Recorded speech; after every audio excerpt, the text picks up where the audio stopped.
Hello friends, welcome back கேபே ஸ்டோ channel நண்பர்களே. இன்றைக்கி இந்த வீடியோவில் மிக முக்கியமான எச்சரிக்கையான ஒரு ஆன்மீக தாள்களையும் ஒரு அதிரடியான ஜோதிட தாள்களையும் இப்போ இந்த வீடியோவில் சிம்ம ராசிக்கு பார்க்க போகிறோம். ஸோ சிம்ம ராசிக்காரங்க இந்த ஒரு வீடியோவை ஸ்கிப் பண்ணாமல் பாருங்கள். அப்போ தான் உங்களோட ராசிக்கு நான் என்ன சொல்ல வரேன் அப்படிங்கிறத தெரிஞ்சு அதற்கேற்ப நடந்து பயனடைய முடியும். ஃபஸ்ட்டு இன்ட்ரோவில் நான் உங்களுக்கு என்ன தாள்களை பார்க்க போகிறோங்கிறத ஷேர் பண்ணுறேன். ஆல்ரெடி தம்ப்நெயிலில் பார்த்துருப்பீங்க, இருந்தாலும் இன்ட்ரோவில் சொன்னால் உங்களுக்கு ரொம்ப யூஸ்ஃபுல்லாக இருக்கும். அதனால் இன்ட்ரோவில் ஃபஸ்ட்டு உங்களுக்கு ஷேர் பண்ணுறேன் என்ன பார்க்க போகிறோன்னு. தற்போது 2025 ஆண்டில் தமிழ் மாதத்தில் 4வது மாதமான ஆடி மாதமானது நிறைவடைய போதுங்க. 4வது மாதமான ஆடி மாதம் நிறைவடைந்து 5வது மாதமான ஆவணி மாதமானது ஸ்டார்ட் ஆக போகுது.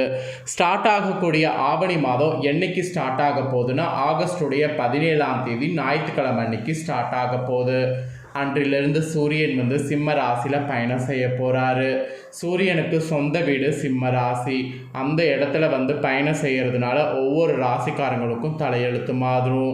அதில் சிம்ம ராசிக்காரங்க உங்களோட ராசியிலே சூரியன் வந்ததுனால என்ன மாதிரி தலையெழுத்து மாறுங்கிறத இந்த வீடியோவில் தெரிஞ்சுக்குங்க. ஸோ தெரிஞ்சு அதற்கேற்ப நடந்து பயன் பெறுங்க. ஆக்சுவலி ஒவ்வொரு தமிழ் மாதமும் ஒவ்வொரு சிறப்புகளை கொண்டு இருக்கும். அதுபோல் ஆவணி மாதத்துக்கும் நிறைய சிறப்புகள் இருக்குது. ஆவணி மாதத்தில் முக்கியமாக சில விரத நாட்கள் இருக்குது. அந்த விரத நாட்களை கண்டிப்பாக நீங்கள் கடைபிடிக்கணும். அந்த விரத நாட்கள் என்ன, அது எப்படி கடைபிடிக்கணும் அப்படிங்கிற ஆன்மீக சம்மந்தப்பட்ட தாள்களை ஃபஸ்ட்டு உங்களுக்கு ஷேர் பண்ணுறேன். முதல்ல உங்கள் ராசிக்கு ஆன்மீக சம்மந்தப்பட்ட தாள்களை தெரிஞ்சுக்குங்க. அதுக்கப்புறம் உங்களோட ராசிக்கு பலன்கள் என்ன ஆவணி மாதம் கிடைக்குங்கிறத அதிரடியாக பார்க்கலாம்.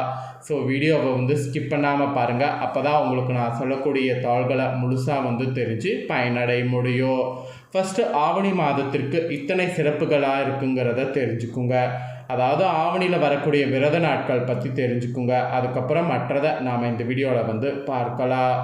தமிழ் மாதங்கள் ஒவ்வொரு மாதத்திற்கும் ஒவ்வொரு தனி சிறப்பு இருக்குது. அம்மன் வழிபாட்டுக்குரியது ஆடி மாதம் நிறைவடைந்து தற்போது ஆவணி மாதம் துவங்க இருக்குது. இது முழுமுதற் கடவுளான விநாயகரையும் காக்கும் கடவுளான திருமாலையும் உலகிற்கே தந்தையாக விளங்கக்கூடிய சிவனையும் வழிபடுவதற்கு ஏற்ற மாதமாகும். ஆக்சுவலி விநாயகரும் கிருஷ்ணரும் அவதரித்த மாதம் என்பதால் இந்த மாதத்தில் விசேஷ நாட்கள் அதிகம். அதிலும் ஆவணி மாதத்தில் வெயிலுடைய தாக்கம் எப்படி இருக்கும் என்பதை பொறுத்து தான் இந்த ஆண்டு முழுவதும் காலநிலை எப்படி இருக்கும் என்பதை கணிக்கக்கூடிய வழக்கம் நம்ம முன்னோர்கள்கிட்டயே இருக்குது. அதனால் ஆவணி மாதத்தில் காலநிலை நன்றாக இருக்க வேண்டும் என்று வேண்டிக் கொண்டு வழிபாடு செய்யக்கூடிய வழக்கமும் இருக்குது. இப்பேற்பட்ட ஆவணி மாதம் தமிழ் நாட்கட்டியின் 5வது மாதம். ஸோ இது தமிழ் சந்திர மாதம் என்று குறிப்பிடப்படும். ஏன்னா சூரிய பகவான் தனது சொந்த வீடான சிம்ம ராசியில் பயணிக்க துவங்கக்கூடிய மாதம் ஆவணி மாதம். முழுமுதற் கடவுளான விநாயகர் திருமாலுடைய மிக சிறப்பான அவதாரங்களான கண்ணன் வாமனர் அவதாரங்கள் அவதரித்தது இந்த ஆவணி தான்.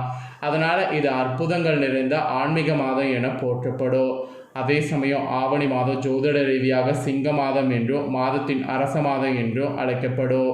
கேரளாவில் என ஆவணி மாதமே ஆண்டின் முதல் மாதமாக கருதப்படுது. இந்த ஆவணி மாதத்தில் விநாயகர் சதுர்த்தி, மகா சங்கடகர சதுர்த்தி, கிருஷ்ண ஜெயந்தி, ஓணம், ஆவணி மூலம், ஆவணி அவிட்டம், ஆவணி ஞாயிறு, புத்திரத ஏகாதசி, காமிக்க ஏகாதசி இந்த மாதிரி அவசியம் கடைபிடிக்க வேண்டிய விரதங்கள் வரும். அதில் முக்கியமாக கடைபிடிக்க வேண்டிய விரதங்கள் பற்றி உங்களுக்கு சொல்ல போகிறேன். ஸோ முக்கியமாக கடைபிடிக்க வேண்டிய விரதங்கள் பற்றி தெரிஞ்சு கடைபிடிங்க. ஃபஸ்ட்டு விநாயகர் சதுர்த்தி. விநாயகர் பெருமான் அவதரித்த தினமான விநாயகர் சதுர்த்தி ஆவணி மாதம் வளர்பிறையில் வரக்கூடிய சதுர்த்தியில் கொண்டாடப்படுது உலகமெங்கோ. இந்த தினம் விநாயகருக்கு சக்கரை பொங்கல், மோதகம், அவல் பொரி, சுண்டல், விளாம்பழம், கொழுக்கட்டை, ஆப்பம் ஆகியவை நெய்வேத்தியமாக படைத்து அருகம்புல், வெள்ளருக்கு, செம்பருத்தி ஆகியவை படைத்து வழிபடுவது சிறப்பானது. வளர்பிறை சதுர்த்தியில் விரதம் இருக்கிறவங்க விநாயகர் சதுர்த்தியில் தான் துவங்கணும். சதுர்த்தி விரதம் கடைபிடிப்பதால் செல்வ செழிப்பு, காரிய வெற்றி, புத்தி கூர்மை, குழந்தை பெரு, தொழில் வளம், உடல் ஆரோக்கியம் ஆகியவை பெருகுங்க. 2வது விநாயகர் சதுர்த்திக்கு அப்புறமா மெயினாக விரதம் இருக்கக்கூடிய வழிபாடு என்னென்னா மகா சங்கடகர சதுர்த்தி. ஆவணி மாதம் வளர்பிறையில் வரக்கூடிய சதுர்த்தி எப்படி விநாயகர் சதுர்த்தியோ அது போல் தேய்பிறையில் வரக்கூடிய சதுர்த்தி தான் மகா சங்கடகர சதுர்த்தி என அழைக்கப்படுது. இந்த சங்கடகர சதுர்த்தி விரதம் இருக்கிறவங்க கூட ஆவணி மாத சங்கடகர சதுர்த்தியில் தான் விரதத்தை துவங்கணும். சங்கடகர சதுர்த்தியில் விரதத்தின் போது பகல் முழுவதும் உண்ணாமல் மாலை வேளையில் விநாயகர் வழிபாடும் சந்திர தரிசனமும் செய்யணும். அதற்கு பிறகு விரதத்தை நிறைவு செய்யணும்.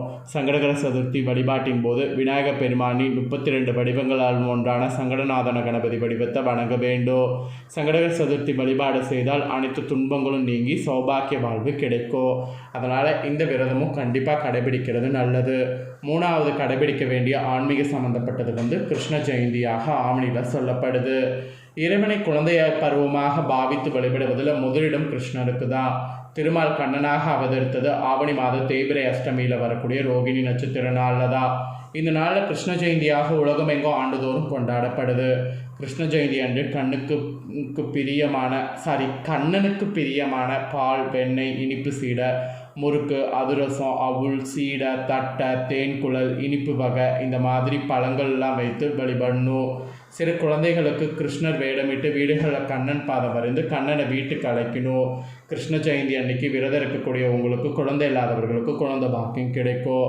அப்புறம் நெக்ஸ்ட்டு சிம்ம ராசிக்காரங்களுக்கு இந்த ஆவணியில் கொண்டாட வேண்டிய பண்டிகை ஓணம். ஆவணி மாதம் பௌர்ணமியொட்டி வரக்கூடிய திருவோண நட்சத்திரத்தில் ஓணம் பண்டிகை கேரளா, தென் தமிழகம், மலையாளம் மொழி பேசக்கூடிய மக்களால் வெகு சிறப்பாக கொண்டாடப்படும்.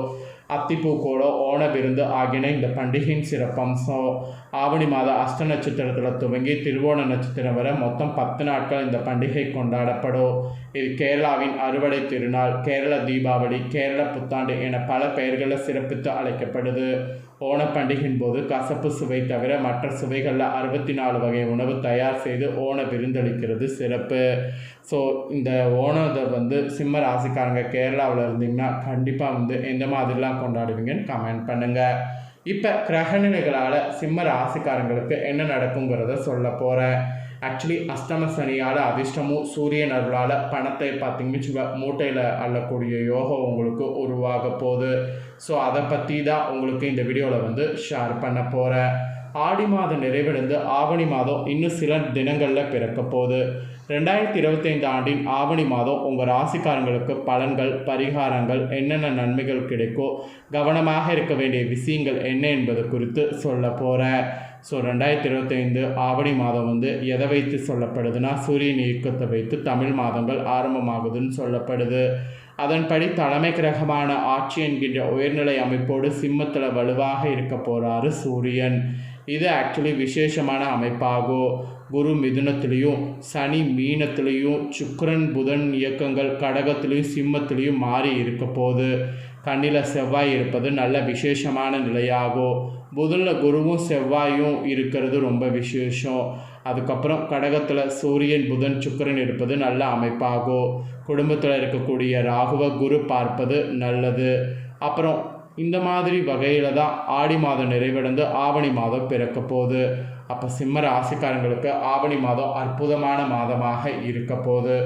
உங்கள் ராசிநாதனுக்குரிய சூரியன் ராசியிலே ஆட்சியாக இருக்கிறாரு. கேதுவோடு சேர்ந்து சூரியன் இருந்தாலும் உங்களுக்கு நல்ல காலகட்டமாக இருக்கும் என்பது சொல்லலாம். ஆக்சுவலி 80% நல்ல பலன்கள் அனைத்தும் கிடைக்கும். 11வது இடத்துல குரு பகவான் வெற்றி தரக்கூடிய இடத்துல இருக்கிறாரு. ஸோ பிரச்சனை இல்லை. அப்புறம் 2வது இடத்துல ராஜயோகதிபதிக்கு 9க்கு உரியவர் 2ல் இருக்கிறாரு. ஸோ பணவரவு அதிகரிக்கும், அந்தஸ்து, கௌரவம், வலிமை அதிகரிக்கும். அந்த மாதிரியான காலகட்டமாக இருக்கும். எதை செய்ய முடியாது, சாதிக்க முடியாது என்று நினைத்தீர்களோ அவை அனைத்தையுமே சாதிக்கக்கூடிய காலகட்டமாக இருக்கும். உங்களுக்கு எதிராக போட்டியாக இருந்த அனைத்து விஷயங்களும் ஒழியக்கூடிய காலகட்டமாக இந்த டைம் இருக்கும். அப்புறம் சட்ட போராட்டங்கள், போலீஸ், கோர்ட்டு தொடர்பான விஷயங்களிலிருந்து விடுதலை அடையக்கூடிய யோகம் உண்டாகும். அந்த விஷயங்கள் அனைத்திலும் வெற்றி நோக்கி நகரக்கூடிய சிறப்பு மாதமாக இருக்கும். அஷ்டம சனி ஒரு வருடத்துக்கு எந்தவித பாதிப்பையும் ஏற்படுத்தாது. 7வது இடத்துல ராகு இருப்பது மிகப்பெரிய நன்மையை ஏற்படுத்தும். அஷ்டம சனி ராகு செயல்படுத்த விடாது. 7ல் ராகு இருப்பதால் கணவன் மனைவிக்குள் பிரச்சனை, கருத்து வேறுபாடுகள் வருவதற்கு வாய்ப்பு இருக்குது. கணவன் மனை உறவுகளிடம் அனுசரித்து பார்த்து செயல்படுவது நன்மையை ஏற்படுத்தும். காதல் கை கொடுக்காது. இளைய பருவத்தினருக்கு மன அழுத்தத்தை கொடுக்கக்கூடிய தன்மை இருக்குது. அதில் கொஞ்சம் உஷாராக இருங்க. 20லிருந்து 30 வயதுக்கு உட்பட்டவர்களுக்கு வேலை அமைப்புகளில் போராட்டமாக இருக்கும். வேலையை விட, தொழில் விட காதலுக்கு முக்கியத்துவம் கொடுத்தால் மன அழுத்தம் நிச்சயம் ஏற்படும். பணவரவில் முன்னேற்றம் உண்டாகும். தொழில் முன்னேற்றம், எல்லா சூழ்நிலையிலும் குடும்பம் அமையக்கூடிய அமைப்புக்கான கட்டமைப்புகள் உருவாகும். வெற்றிகள் கிடைக்கும். தொழில் வியாபார உத்தியோகத்தில் லாபங்கள் ஏற்படும். பணவரவிற்கு தடையில்லாத அமைப்பு இருக்குது. பொருளாதாரத்தில் நல்ல முன்னேற்றம் ஏற்படும். அபரிவிதமான மாற்றங்கள் ஏற்படக்கூடிய காலகட்டம். எடுத்த காரியங்கள் அனைத்திலும் வெற்றி காண்பீங்க. பணவரவிற்கு பஞ்சம் இருக்காது. குடும்பத்தில் மகிழ்ச்சி பெருகும். ஆக மொத்தம் சிம்ம ராசிக்காரங்களுக்கு இதுதான் ஆவணி மாத பலன் என்பது குறிப்பிடப்பட்டிருக்கு. குறிப்பிடப்பட்டதை தெளிவாக இந்த வீடியோவில் உங்களுக்கு ஷேர் பண்ணிட்டேன். ஷேர் பண்ணதை தெரிஞ்சிருப்பீங்க. தெரிஞ்சதுக்கேற்ப நடந்து பலன் பெறுங்க. இதை உங்கள் ஃப்ரெண்ட்ஸ் ஃபேமிலி இருக்கவங்களும் பார்த்து பலனடையணும்னு நினச்சிங்கன்னா வீடியோ லைக் பண்ணி உங்கள் ஃப்ரெண்ட்ஸ் ஃபேமிலிக்கு ஷேர் பண்ணுங்கள். உங்கள் ஃப்ரெண்ட்ஸ் ஃபேமிலி இருக்கக்கூடிய சிம்ம ராசிக்காரங்களும் இதை பார்த்து பயனடையட்டும்.